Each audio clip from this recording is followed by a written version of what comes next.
Bonsoir. Antoine Taillard, habitant 2265 chemin Sénéca. Bonsoir.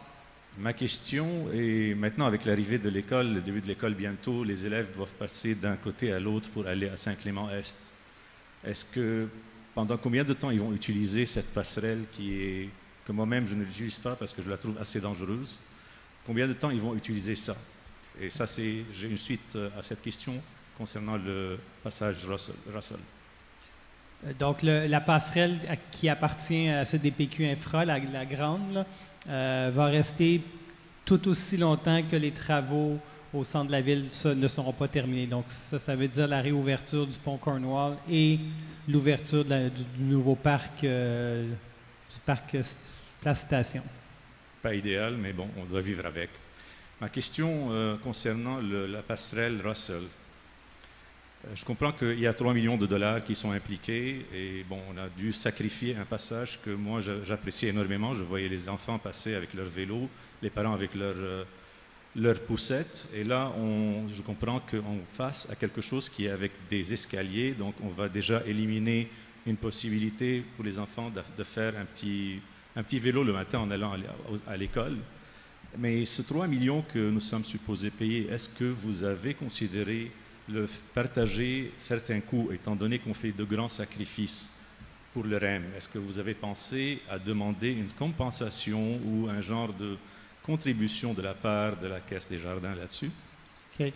La nouvelle passerelle Russell, c'est pas clair encore s'il va y avoir un accès vélo. Nous, on le souhaite, que ça soit accessible au vélo. C'est pour ça qu'on embauche un consultant. C'est le contrat qu'on a donné ce soir. C'est pour qu'ils puissent nous produire différentes options. Évidemment, l'option suprême serait d'avoir une passerelle accessible handicapé, accessible poussette, accessible vélo et tout. Donc, on va voir ce qui va arriver. Pour ce qui est de la contribution, non, on n'est pas en discussion du tout.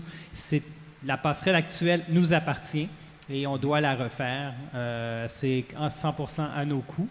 Ce qui est sûr, c'est qu'on veut la faire rapidement parce que tant que les trains ne roulent pas en dessous, c'est le bon moment pour faire des travaux. Sinon, ça va augmenter considérablement les coûts de devoir faire des travaux alors qu'il y a du trafic en dessous. Alors, voilà. D'accord. Une remarque que j'aimerais passer parce que j'ai été indigné par la réponse que vous avez mise concernant le centre sportif. Je trouve nommer quelqu'un pour le blâmer, je pense que c'est complètement inadmissible. En tant que contribuable, je trouve ceci inadmissible et vraiment manque beaucoup de pertinence et de respect.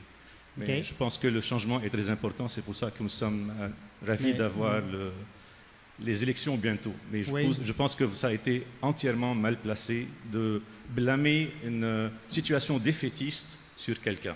Mais moi, ce que je vois, c'est qu'il y a une équipe, il y a 2 équipes présentement. Il y en a une qui tout ce qu'elle fait, c'est qu'elle vomit sur l'administration en place. Et il n'y a pas juste le chef de ce parti-là, il y a vous aussi.